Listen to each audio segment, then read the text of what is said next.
Buongiorno everyone. This weekend was the first of many standard regional championships to come in Bologna, Italy, and there were tons of different things to see in different decks to play, as standard has gone under a bit of a change since Tarkir Dragonstorm has been introduced. So as we go through this recap video of the regional championship, there are going to be a lot of different things I'm going to cover. Of course, the usual of what was in the room, as well as how popular different deck archetypes were in the wake of Tarkir Dragonstorm. We're going to be going over what decks won the most regardless of how many of them were in the room, and then taking a look at the head-to-head breakdown of the top 10 presence decks, as well as going a little bit more in depth into one particular Corey Steel fueled archetype. So everybody, break out your chinotos and let's get started on recapping RC Bologna. Now, as I always do, I need to run through some quick caveats to the data so we know what we're dealing with here. Melee Platforms data accounted for the event having 1,095 registered players, but 23 of them did not have deck lists, were dropped from the event at some point, or just didn't wind up showing up. Now, because of the timing on this, I have included them in the analysis as their own sort of no deck list blank space. But since some of them were technically signed up or did show up to the room, they are counted against the metagame share. Although by virtue of some of them being there, this did wind up awarding some players with round 1 wins at the regional championship, which are counted for because they're registered as wins rather than buys. So it's a little unfortunate there. Now, for this event, I am also trying something a little bit new where I only recap the Swiss stages of the event, and I do not factor in the quarterfinals, semifinals, or finals into the overall record and standings for these decks. Now, I think this personally doesn't really change that much, as only 8 players and up to 8 deck archetypes are going to be the ones playing once those games begin. And it also did allow for me to start doing this analysis and working on the video a little bit sooner, because the knockout bracket does take, 3+ hours to still finish, and all of the data is in from the Swiss stage ahead of time. So for now, I have not counted those 7 matches in the analysis, but this isn't a hard and fast rule. I may wind up including them in future RC recaps. I have also declined going through the deck names and combining them into like archetypes, since we have another regional championship in Minnesota next weekend. So I'm keeping them as they are and praying that they go along and align with what SCG decides to have. So I do have the opportunity of doing a full dual event analysis if I so choose to, or I can just kind of link up and cherry pick statistics from different deck archetypes to present in later videos or written analysis. So yes, you are going to see things like Gruul Mice and Gruul Prowess as separate archetypes, which in this specific case actually does denote different decks, as one has Corey Steel Cutter and the other one does not. But you'll also see things like Izzet Prowess and Izzet Prowess, which do wind up overlapping a lot in the same cards, and to be completely honest, I probably would have combined those if enough of those cards overlapped. Oh, and as my new normal, buys are not counted in the overall records, but intentional draws are. I do need to spend a little bit more time on my formulas and the calculator that I have to do this event analysis to weed out those 003 results, and so for now, they're still in there for the time being. But now that we understand all of the numbers and how they're processed, let's jump right in. 72 different deck archetypes showed up to the event once you forget about those with no registered deck list, making for a seemingly diverse field for an early standard event on the calendar. Taking a little deeper dive into those numbers, we're able to see that 37 of those archetypes were the only ones in the room of their type, accounting for 50.7% of the archetypes. That's about half the decks being unique lists. Now, that didn't leave a ton of room between being something more meta and something completely unique, with only 5 archetypes having 2 copies in the room for a 6.9% of the total presence, while decks with 3 copies in the room sat at the same 6.9% share with 5 archetypes of their own. Nice. Unsurprisingly, decks with 4 copies in the room also had 5 archetypes to their count, again at the 6.9% shared number. Seems like being somewhere over 1 and under 5 was the nice way to share the metagame. Now, no deck archetypes had 5 copies in the room, so that leaves us with 21 different archetypes, including that no deck list archetype, that had 6 or more pilots slinging spells under their archetype banner, which made up for the remaining 28.8% of the room in Bologna. So, the first RC of the season was definitely a little more brewer-oriented in regards to what was brought to the event, but not so much in what was popular at the event. Now, as far as what saw play, everyone in Italy had Corey Steel fever, it seems, as Izzet Prowess jumped from not being a deck to the most played deck in the room with the release of the powerful Tarkir Dragonstorm equipment, being sleeved up by 179 pilots to encompass a 16.4% metagame share of the decks in the room. Now, there were 2 different styles of Izzet decks, which we will cover a little bit more later on in the video when we look at the specific head-to-head matchup matrix. Mono Red was still a force to be reckoned with, as a lot of people are either still behind or bemoaning the power of the mouse package in Standard. Now, 117 pilots decided to act like Cinderella and befriend the mice, making up 10.7% of the metagame share for the single-color deck. Now, just below the mice was another small creature namesake deck, as Esper Pixie had 112 copies in the RC Hall, accounting for 10.2% of the metagame share, hoping to bounce their way to victory. Now, 2 different decks each had 92 copies and an 8.4% metagame share, as Azorius Omniscience and Jeskai Oculus both got decent upgrades in Tarkir Dragonstorm specifically to make them more appealing to pilots for the RC season. Meringue River Regent, Tersa Light Shatter, some Dragon Storms, and more pop up across a bunch of these lists that we will take a look at later on. A different flavor of Jeskai had 78 copies in the room for a 7.1% metagame share. It was Jeskai Control, taking some of the better burn and counter spells in the format and mashing them together with Chico Paragon of the Way to lock opponents out with value. Domain Overlords is still kicking with 69 pilots and a 6.3% metagame share, showing people are still sleeving up Zur and turning impending Overlords or Leyline Bindings sideways for lethal amounts of damage. Dimir Midrange made a surprising comeback, no longer looking to bounce and grind with hopeless nightmares, but making a straight return to Floodpit's Drowner, Kaito, and Enduring Curiosity. 59 pilots on the deck made up for 5.4% of the metagame at the RC. Orzhov Pixie, however, still deciding to bounce and grind through Standard, dropping the blue in favor of cards like Sun Pure Kirin to help its control boards and stack incremental amounts of damage. 41 pilots took the deck to the event for a 3.7% metagame share. And lastly, we have Gruul Prowess making up the top 10 presence decks at the event, which had a lot of overlap with Gruul Mice as an archetype, but seemingly accounts for most of the decks using Corey Steel Cutter in addition to the mouse package. Any way you slice it though, 35 players gave their mice a sword and cut up 3.2% of the metagame share in the process. Other interesting decks of note were the downtick in Golgari decks, with only 14 pilots bringing the mid-range version of the deck to Bologna for a 1.3% metagame share, and the mono-white tokens or Caretaker's Talent decks only comprising 1.1% of the room with 12 people playing them. Azorius Bunnycorn, breaking free of the Convokeless Convoke name for now, had 6 players for a 0.5% metagame share, while Timur Otters still held on to the hearts of 4 pilots and a 0.4% share of the metagame.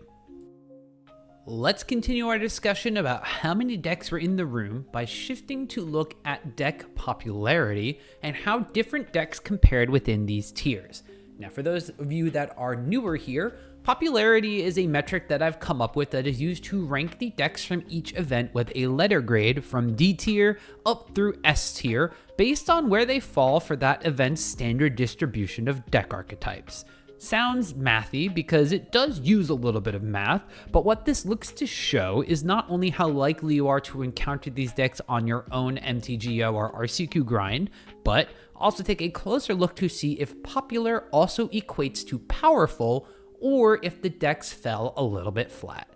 In our S tier, we find 2 red-based decks and no sign of white or black for what seems like the first time in almost forever. Both Izzet Prowess and Mono Red Aggro had the majority of decks in the room with over a quarter of the pilots at the RC between them. However, one performed extremely well, while the other fell below expectations. Now, all variants on the Izzet Prowess deck averaged out to a bonkers 54.6% win rate, which is the highest of all of the decks ranked C tier or above. So this Corey Steel Cutter card looks to be the real deal in Standard after all. Now on the flip side, the mono red decks felt the pressure a little bit more, as other decks in the room were gunning for them, while the plethora of bounce spells and the speed of which the other decks were operating were enough to deal with the mouse package that has been dominating the format for a while. Now that doesn't mean that this deck is donezo, but it could mean that the deck needs to shift how it's being built to deal with some newer threats to the format, such as loading up on Abrades or other artifact hate for these cutter decks. A tier is loaded up with 3 decks of its own, one of which is a falling star, while the other 2 are rising up in different ways. The Esper Pixie deck is seemingly the dominant blue-black based bounce shell, with decks sometimes adding in some Procurement to justify a couple of more white pips in the list, but it did have a below average performance with a 47.9% win rate on the weekend. Later on, we'll break down exactly what decks were beating up on Pixie, as we do know that Domain and the card Temporary Lockdown in general have been pain points for the deck. Meanwhile, Jeskai Oculus got some new tools in Tarkir Dragonstorm to help fuel the reanimation aspect of the deck, while also adding card selection to keep the deck chugging along in longer games. Putting a 5/5 flyer into play that starts making manifests if it can survive until end of turn is a pretty powerful thing to do in Standard with a few less Pixie decks floating around, enough to give the deck a solid 52.8% win rate. Now, the Azorius Omniscience deck also got some new tools, although not really stretching into Jeskai Revelation as much as people thought it might. Another deck looking to utilize the graveyard, Omni had a little lower win rate against the field than Oculus did, putting up a respectable 50.4% win rate at the RC. B tier also had 3 different archetypes with 2 older styles of deck and a color splash into an existing one. Jeskai Control put red in the Azorius shell for Sheikah and Lightning Helix, among a few other cards across sideboards, to give pilots the answer to the question, so what if Snapcaster Mage was a dragon? Sort of. Although the jury is still out on if red or the dragon package is officially where you want to be right now in Control, the deck did break close to even with a 50.5% win rate. Now, the other 2 archetypes in B tier have seen some better days, although they have been hanging on to the format for a while and most likely can adapt to bounce back.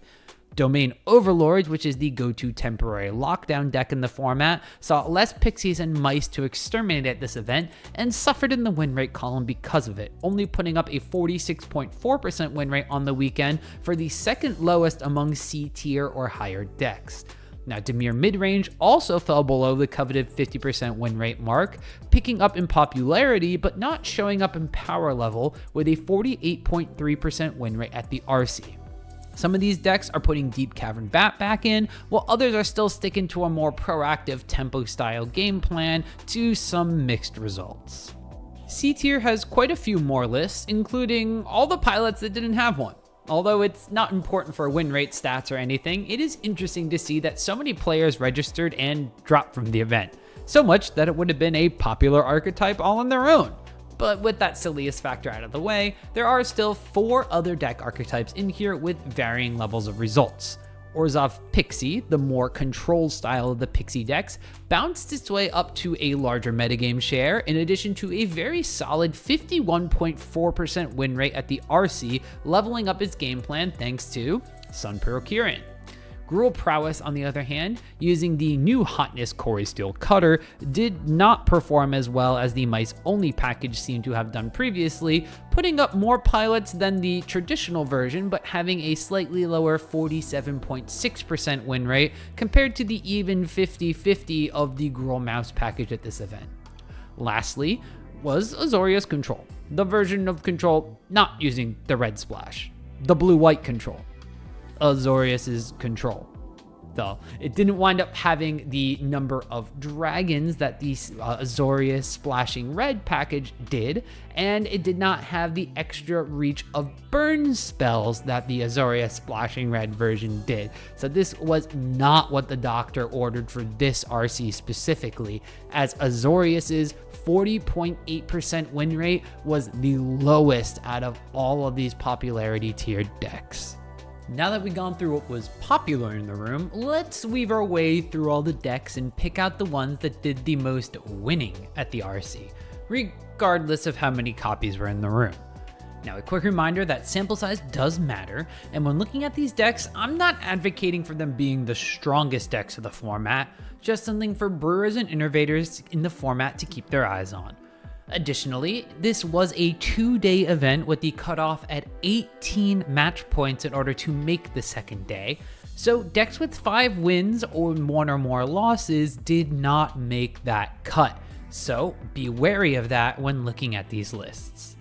Starting off with the deck that did the most amount of winning across the weekend, Azorius Artifacts. Now, I've played against the version of this deck in Pioneer, and that was a treat to see in action. But the standard version is definitely missing some older Kaladesh block cards that make the Pioneer version as powerful as it is. Instead, this version of the deck is leveraging the latest Coco-esque card in Unified Battlefront alongside copies of Kayla's Reconstruction in order to spew out multiple 3-drop or less artifacts onto the battlefield all at the same time. In doing so, it can hope to find and trigger Simulacrum Synthesizer so that I can start creating an army of constructs, while Thousand Moon Smithy flipping into Barracks of the Thousands gives you a gnome version of the same kind of effect, only it counts creatures and artifacts, so your constructs are pulling double duty. The deck is chock full of other utility artifacts to damage, ramp, or exile opposing threats, while copies of Repurposing Bay allow you to trade up the chain to what you need in case you don't variant your way into it with your other tools. Now, the deck put up an impressive result in the hands of pilot TCNUFC, barely missing out on a top 8 berth and finishing 10th overall at 11-3-0.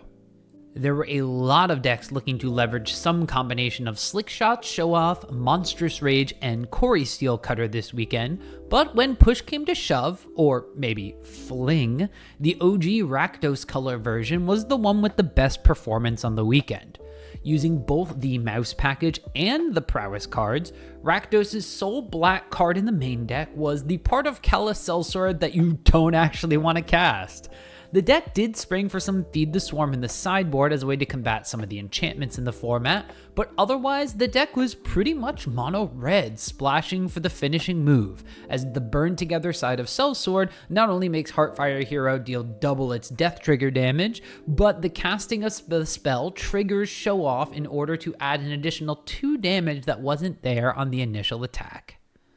Now, we're getting into a chunk of decks that all tied with a 62.5% win rate on the weekend with singleton copies, but where they share win rate, their main decks couldn't be more different. Now, when you hear Mill in Standard, you're probably thinking of Jace the Perfected Mind, backed up by like Doomsday Excruciator, or maybe at least Restless Reef or 2. But if your name is Maffo, then you think of Bant? Now, don't get me wrong, we're still looking at Jace in this deck, but upping the mill ante a bit with an Aetherdrift Limited All-Star Riverchurn Monument, as well as the teamer side of Glacier Wood Siege to attack our opponent's library every turn. There are no creatures in this main deck, just a playset of Obstinate Baloth in the sideboard, while the rest of the deck is playing a control shell that looks to stall out just long enough to empty our opponent's library. An Esper version of the Artifacts deck also had a 62.5% win rate, just barely missing out on day 2 of Bologna. Where the previous deck was very all in on United Battlefront and Kayla's reconstruction, this version forgoes any Kayla's and only has 3 copies of Battlefront, as well as no Smitties in sight. Instead, the deck goes all in on 4 Repurposing Bay with Tithing Blade as a way to add an Edict effect into the deck, leveraging Dissection Tools and the Might Stone and Weak Stone as the top end of non-creature artifacts. Memory Guardian and Oil Deep Gearhulk are slotted in as creature threats, with Guardian being a low mana way to trigger Simulacrum Synthesizer the way that Beanstalk decks get to cheat on ways to trigger their card draw. Another variety of Esper deck came in at 5 wins, running a reanimation package of Zombify and Rite of the Moth as ways to bring back Harvester of Misery, Atraxa Grand Unifier, the Big Bad Valgavoth, and Meringue River Regen if it was milled from our library after omening to draw a ton of cards. Now, Overlord of the Flood Pits, Whale of the Forgotten, Moment of Truth, and Founding the Third Path all make up ways to fill the graveyard, while some of the spells allow you to hold onto or get back a use case for these reanimation spells themselves. This deck leans towards being more all-in, with a tiny splash of control elements to ensure you get there, with 2 copies of Spell Pierce and Cut Down, and 3 Bitter Triumph as the removal spell of choice that can also enable your Plan A. The Golgari Graveyard deck had 1 copy at this RC and technically had a better no ties win rate than the rest of the decks here, going 5, 1, and 2 at the event, missing day 2 by 1 match point. Trading in the Souls of the Lost tech from last go around, Blanchwood Prowler is added in addition to adding Disruptive Stormbrood from Tarkir Dragonstorm as an extra removal spell that still works as a decent sized creature with an ETB that can trigger up the Beanstalk. We still have tons of things to trigger said Beanstalk to keep the party going as soon as Overlord of the Baelmerk mills over enough cards to discount all of our Huskburster Swarms and Hollow Marauders. But I do feel like this list in particular is moving away from what made the deck so explosive in previous iterations for some added utility that might just be better off as being built as a different version of the Golgari deck.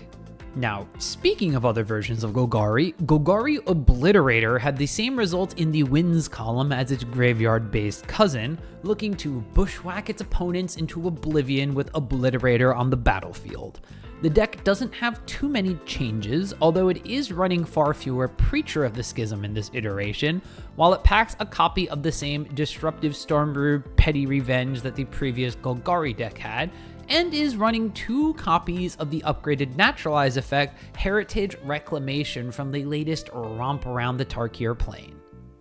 Just below this clump of decks, now at a 60.7% win rate with a combined 17, 10, and 1 record, are the 4 copies of the Boros Monument deck, something that I think was a bit underplayed at this event due to the rising power and overlap with the Jeskai Oculus deck. While it doesn't have the ability to put something equally as large on the battlefield that generates tokens every turn, like the Flying Eyeball, the Boros version of the deck looks to play a slightly longer game with Monument to Endurance grinding out card advantage and dealing damage to the opponent, all for just discarding cards like our deck is wont to do. The mini reanimation of cards like Phyrexian Dragon Engine and Tersa Light Shatter helps to trigger all of the modes of our Monument that we want to do, while being lower curve allows us to have things to throw a Sheltered by Ghost onto in order to remove all sorts of threats from all different decks. Now, Adria Martin took a list with 4 Mycosynth Gardens to make an additional monument along the way, all the way to a 29th place finish and a 10-3-1 record at the RC. Almost Long Forgotten is the deck that was running bounce spells and the first to see this town ain't big enough before everyone else thought it was cool. Simic Terror had a 58.3% win rate across 3 decks played this weekend. Now, while some Izzet decks leaned into Tolarian Terror and Hearth Elemental, nothing beats tapping down a bunch of mice with an Eddie Merc Crab while getting to draw a card from up the Beanstalk in the process. another deck with very few upgrades outside of the Heritage Reclamation we mentioned before. The Simic Terror deck was in an interesting position to be, naturally larger than a lot of these lower curve decks, while still presenting their threats in a timely manner thanks to all the 1 and 2 mana spells that it could cast to discount its payoffs later on, and then draw cards off of them to keep the deck rolling. Lastly, we have the 10th most winning deck, as Orzhov Aristocrats, or Orzhov Sacrifice as it was named, went 8, 0, and 6 in Bologna. Now, unlike some earlier versions that went into Esper to create a sort of combo loop with reanimation and sacrifice effects, the Orzhov version just loaded up on 36 creatures in total, including 8 different cards to drain opponents between LS Ilkor, Sadistic Pilgrim, and Vengeful Bloodwitch, multiple sack outlets like Bartolome del Presidio, Gas Guzzler, and Zahur, Glory's Past, and of course, Enduring Innocence to make sure it had the card velocity it needed to set up these lethal turns. Raise the Past is the only non-creature spell in the main deck, looking to bring back as many of these sacrificial lambs as possible to cleanly kill an opponent in a single turn. Although Zahur helps out a lot here by making zombie tokens at max speed for every sacrifice, effectively doubling our fodder. Those were the decks that did the most winning, but let's pivot back to the most present decks and see how they did when put head to head against one another. I like to take a look at this specific matchup matrix because it gives an insight into what you should expect to play against if you decide to try one of the top decks, and how it should stack up against your own RCQ or MTGO League metagame. Again, keep in mind sample size of these matchups, as not every deck played as many games against all the others, so this is more of a general guideline as to how any matchup may go, rather than a be-all, end-all type of stack ranking of how the decks play out. Izzet Prowess ended up being the talk of the tournament, and it looks like for very good reason. Positive win rates against 7 of the top 10 decks is nothing to be ashamed of, while 2 of them were pretty close to 50% as well. The best deck in the room to try to combat the Prowess decks ended up being the Orzhov Pixie list, as a more control-style shell that could still answer with cheap, effective, and recursive threats early seemed to be just what the doctor ordered for keeping down the Corey Steele-fueled rampage. But with numbers like this across the most present decks, it's going to be interesting to see how the format adapts to the Izzet decks, because there are 2 different versions in play here. Let's actually break it down a step further and split up those 2 types of decks so we can get a better picture of which one might be the quote-unquote best Izzet Prowess deck. Now, from what I noticed, there were mainly 2 different versions of the deck. One that was a little more aggressive, and the other which was a little more tempo-oriented. Now, the big differences between these 2 lists were the presence of Slickshot, Show-Off, and Monstrous Rage, which the more aggressive-minded Izzet decks were running. The other decks ran a variety of things, ranging from This Town Ain't Big Enough to Tolarian Terror to Thundertrap Trainer, but had 0 copies of the aforementioned 2 cards. At the end of the day, both versions of the deck had pretty similar average win rates, but I want to see how they differ in their head-to-head matchups to see if one has an edge the other doesn't against the field. The version with the aggressive package looked even better in the mono-red, domain, Orzhov Pixie, and Dimir matchups, increasing its win rate to 59.2% against red, a big jump as well against Dimir at 64.6%. And while I say it did look better versus Orzhov, I mean still a very much losing matchup for the Izzet Prowess deck. However, the deck lost a couple of percentage points in the Esper Pixie, Azorius Omniscience, Jeskai Oculus, and Jeskai Control matchups in order to achieve this. Specifically, the Control one, where it became a losing matchup for the deck with a 47.9% win rate. However, the big selling point here is that the Slickshot version crushed the combination of other decks in the pseudo mirror, putting up a 62.6% win rate in the Prowess mirror that was only eclipsed by its win rate versus Dimir Midrange.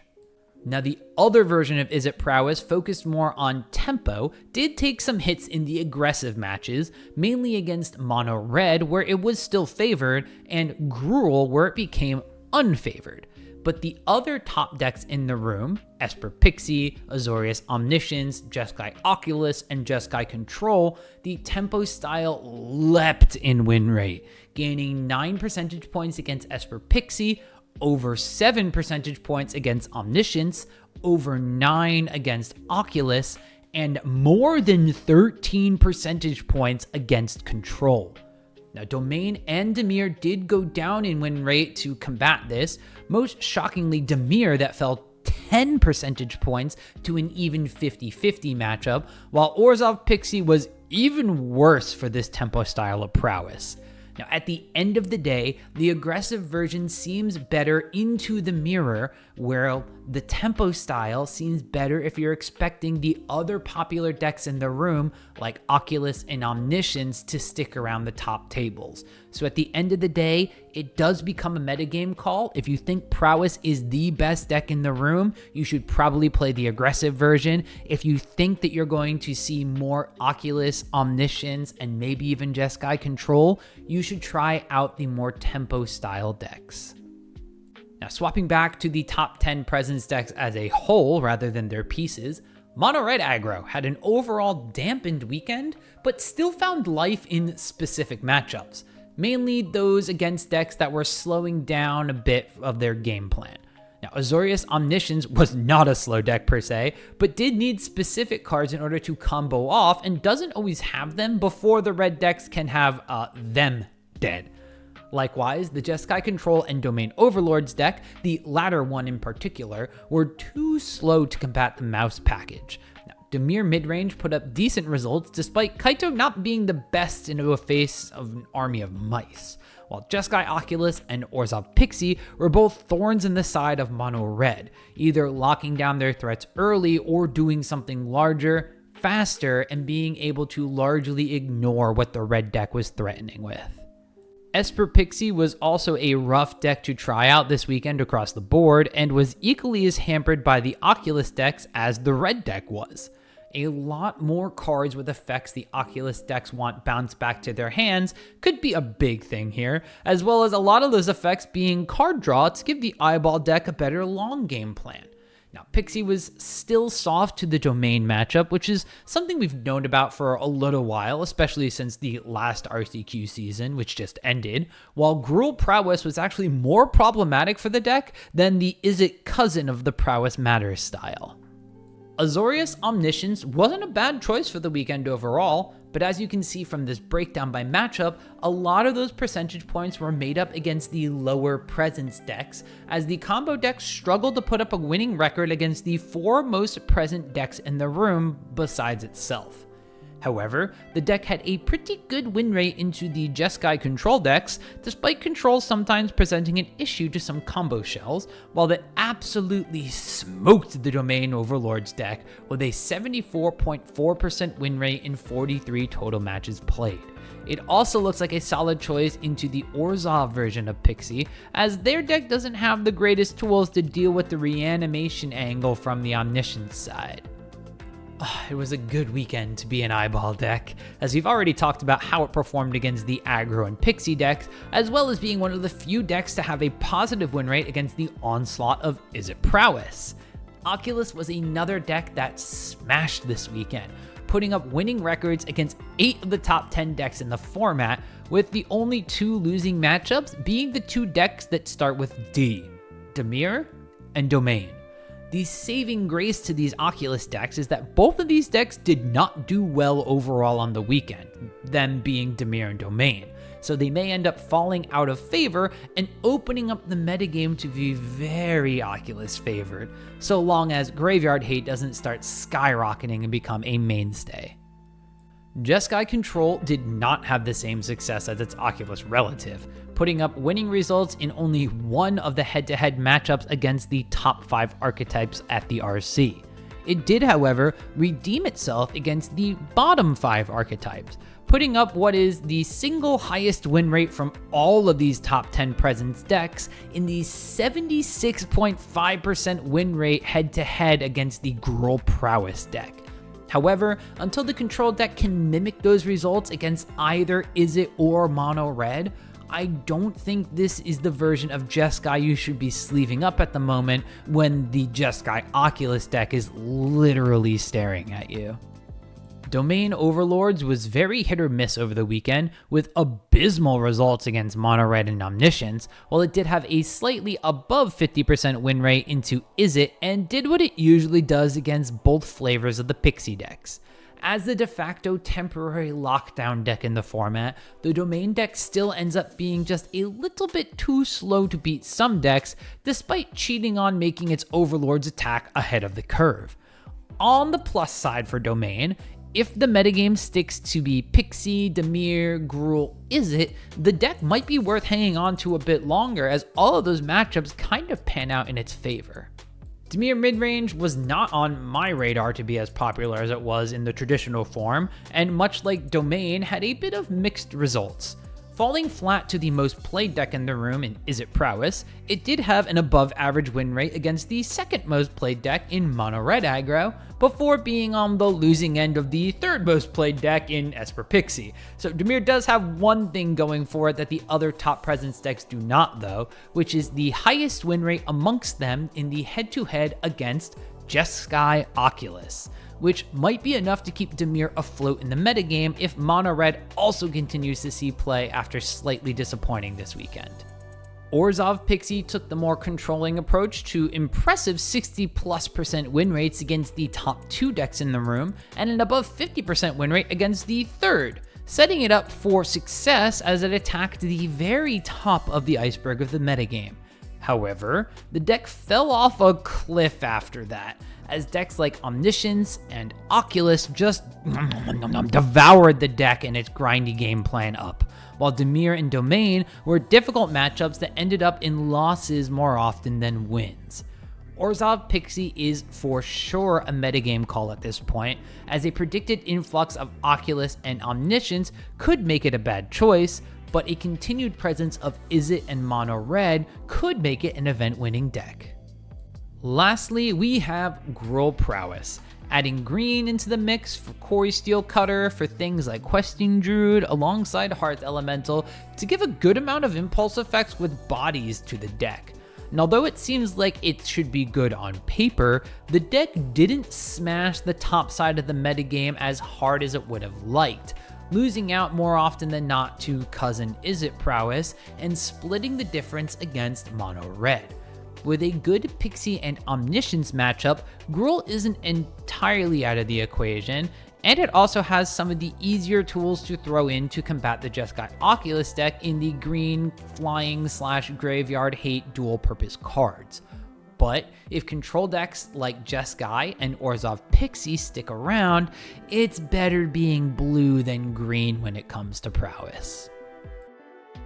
Tons of different decks were at the RC in Bologna this past weekend, and I can only imagine that tons more are going to be at the RC next weekend in Minneapolis, Minnesota. So what I want to know is what your favorite deck of the new standard format is in the comments down below. Let me know if you are a Prowess player, if you are a Mono Red Aggro aficionado, or perhaps if you're an Omniscience altruist. Of course, there are probably some Jeskai Oculus players adjusting their monocles as well. I want to know what you are trying to play, what you're looking forward to kind of breaking out at these regional championships, or if there's a deck that's a little bit off the radar that you think should be seen more. Like I said, just hop on down on those comments below, and while you're there, give the video a thumbs up if you've enjoyed this type of recap analysis, so that not only I know to keep doing this, which I'm probably going to be doing regardless, but the YouTube algorithm gods, of course, know to show this to more Magic players and get the word of these recaps out there to everybody.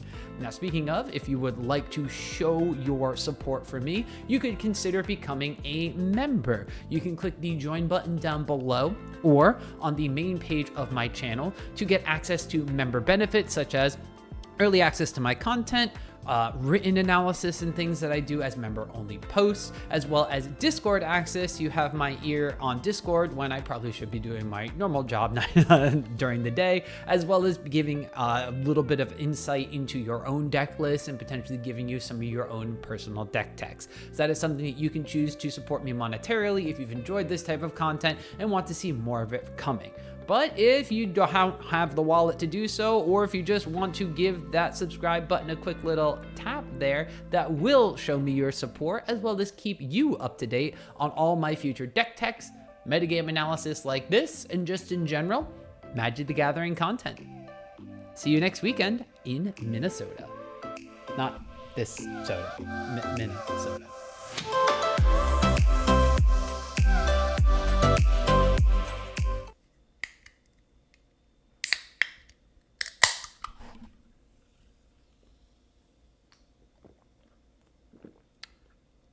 These things are just so much better than Coca-Cola.